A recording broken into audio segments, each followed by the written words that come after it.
పూలన్ దేవి గురించి మీ అభిప్రాయం ఏంటి? ఇప్పుడు ఫూలన్ దేవి 2 పాయింట్స్ అండి. ఫూలన్ దేవి కొన్న ఒఫిషియల్ స్టోరీ అనేది అది యాక్చువల్గా రాంగ్. బేసిక్గా మనం ఎంతవరకు ఫీడ్ చేసింది నాకు రియల్ స్టోరీ తెలుసు కాబట్టి ఒఫిషియల్ స్టోరీ మీద కామెంట్ ఇవ్వమంటే సేమ్ థింగ్ కమ్స్ హియర్. ఇప్పుడు కొంతమంది అప్పర్ కాస్ట్ వాళ్ళు తను రేప్ చేస్తే తను పగ తీర్చుకోవడం కోసం వాళ్ళని చంపేసింది. చంపడం అనేది క్రైమ్ కాబట్టి తను డెకాయిట్ అని వదిలేసి వెళ్ళారు వెనకాల. కానీ అమ్మాయి డెకాయిట్ ఎందుకు అయింది అని పర్సనల్ స్టోరీలోకి వెళ్తే ఇది జరిగింది.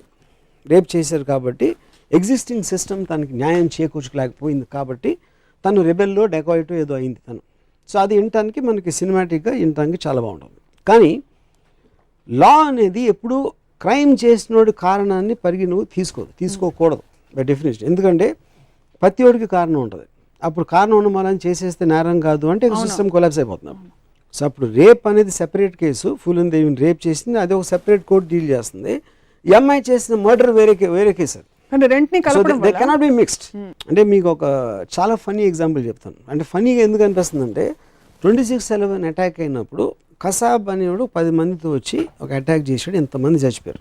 ఇది biggest criminal act ever committed in Indian history. అది ఛార్జ్ షీట్లు అంటే ఛార్జెస్ తన మీద నేను చూసాను. యాక్చువల్గా 72 కేసెస్ ఉన్నాయి కసాబ్ మీద. మనం ఏమనుకుంటాం, వచ్చి గన్తో షూట్ చేసాడు ఎంతమందిని అనుకుంటాం, దానికి తప్పితే మనకు తెలియదు. అవును.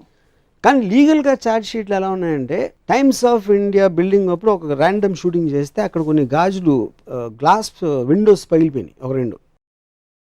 దాని causing loss to private property అనో కేసు ఉంది. ఎంటరింగ్ ఇండియా వితౌట్ పాస్పోర్ట్ అనో కేసు ఉంది.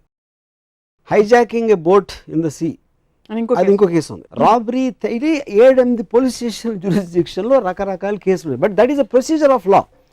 కానీ మనకి లోపలికి వచ్చేసి ఒక 70 మందిని చంపిన మనిషి మీద ఎంటరింగ్ ఇండియా వితౌట్ పాస్పోర్ట్ అని సెపరేట్ కేసు పెట్టాలంటే ఇంటానికి నవ్వు వస్తుంది మనకి. ఇంకో అది ఎందుకంటే మనం ఎమోషనల్గా చూస్తాం, ప్రొసీజర్ చూడడం.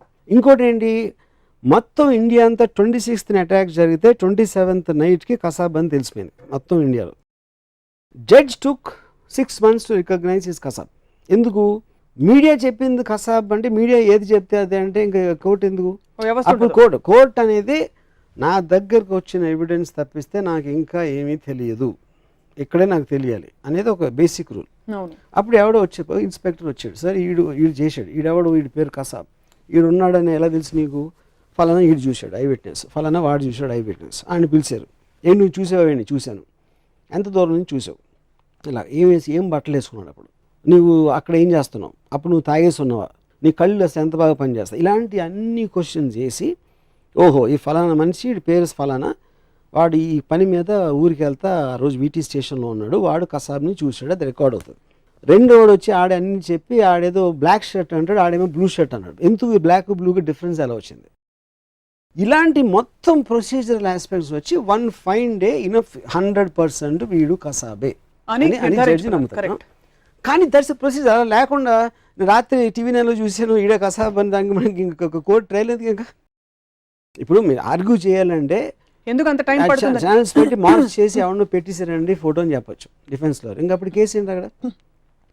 సో పాయింట్ ఈజ్, నాకు ఎక్స్ట్రాడినరీ నేను విన్నది ఏంటంటే మాజిద్ మెమన్ అని ఒక క్రిమినల్ లాయర్ ఉన్నాడు. తను చెప్పాడు నాకు ఒకటి, కోర్ట్ ప్రొసీజర్స్ నేరం నిర్ధారించడంలో చాలా స్లో అని చెప్తా ఉంటారు అందరూ. దానికి కారణం ఏంటంటే ట్రూత్ ఈజ్ సంథింగ్. నిజం అనేది బూట్ లేసులు కట్టుకునే లోపలే అబద్ధం ఆల్రెడీ హాఫ్ ఫీల్డ్ క్రాస్ చేస్తుంది. అప్పుడు నిజానికి మనం చాలా టైం ఇవ్వాలి. అవును, నేరం కరెక్టే కాదు నిర్ధారించడానికి, దాన్ని చాలా టైం ఇచ్చి బూట్లు కట్టుకుని అన్నీ చేసి అది గంతులు వేసుకుంటా వచ్చి అబద్ధాన్ని ఎప్పుడు టేక్ ఓవర్ చేస్తుందనే దానికి మల్టిపుల్ రౌండ్స్ వెళ్ళాల్సి వస్తాయి ఒక్కొక్కసారి సేమ్ రేస్ కోర్స్లో. కానీ అబద్ధం అనేది ముందుకు మనం అట్రాక్ట్ చేస్తుంది, ఎందుకంటే పరిగెడుతుంది కాబట్టి. ఆ హ్యూమన్ నేచర్ ఆస్పెక్ట్లోంచి, ఆ ఎమోషనల్ రియాక్షన్ నుంచి న్యాచురల్ రియాక్షన్కి రావడానికి ఈ ప్రొసీజర్ అని చెప్పాడు. సో ఇంత ప్రొసీజర్ నిర్భయ కేసు జరిగిన తర్వాత కూడా ఇంతమంది చెప్తూ ఉంటే కూడా కోర్టులు ఇంత టైం పడుతున్నాయని చెప్పి మీడియా దుమ్మెత్తి పోసిన జనం కూడా ధర్నాలు చేస్తారు. కరెక్ట్, దానికి ఇది అంటే నాకు నా మోర్ ఇంపార్టెంట్ క్వశ్చన్ ఏంటంటే, అంత గొడవ చేసి అన్నీ చేశారు, ఒకటి వాళ్ళకి సొల్యూషన్ తెలియదు. ఇప్పుడు డెమోక్రసీ అనేది చాలా చండాలం అని ఒక చెప్పాడు, కానీ మిగతా ఎంతగానో చండాలం అని చెప్పాడు. సో పాయింట్ ఏంటంటే, ఒకటి మీరు కంప్లైంట్ చేస్తున్నారు, ఏంటిది ఎంత లేట్ అవుతుంది అది ఇదని. సార్ నిన్ను పెట్టేస్తాను జడ్జిగా నువ్వు ఏమన్నా చేస్తావా అంటే అప్పుడు ఏం చేస్తాడు? Obviously everything is coming in a certain, మనకి you are what you deserve. మనకి రోడ్లు బాగుండవు, అవును, లేకపోతే ఇంకోటి మనకున్న పాలిటీషియన్స్ అసెంబ్లీలో పార్లమెంట్ ఎలా బిహేవ్ చేస్తారో చూస్తాం. ఉట్టి జ్యుడిషియరీ బెటర్గా ఉంటుందంటే ఎందుకు ఉంటుంది? And everything is representative each other in any society.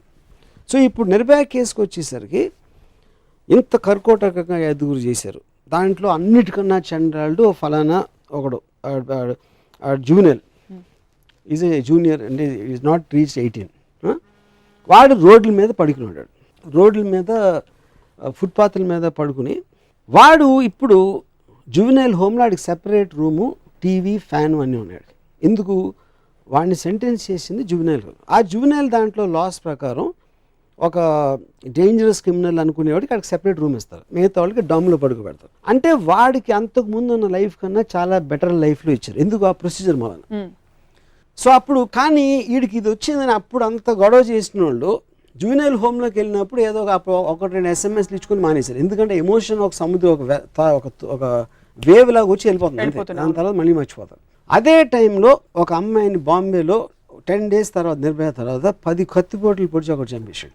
అది ఏ విధంగా దీనికన్నా తక్కువ? దానికి ఎవరు పట్టించుకోలేదు. ఎందుకంటే ఇది ఒక ఫ్యాన్సీ లాగా వచ్చింది నిర్భయ కేసు అనేది. నిర్భయ కేసు తర్వాత ఎన్నో జరిగినాయి అలాంటివి. ఆ పర్టికులర్ టైంలో ఒక వేవ్ లాగా మూవ్మెంట్ వచ్చింది, వెళ్ళిపోయింది.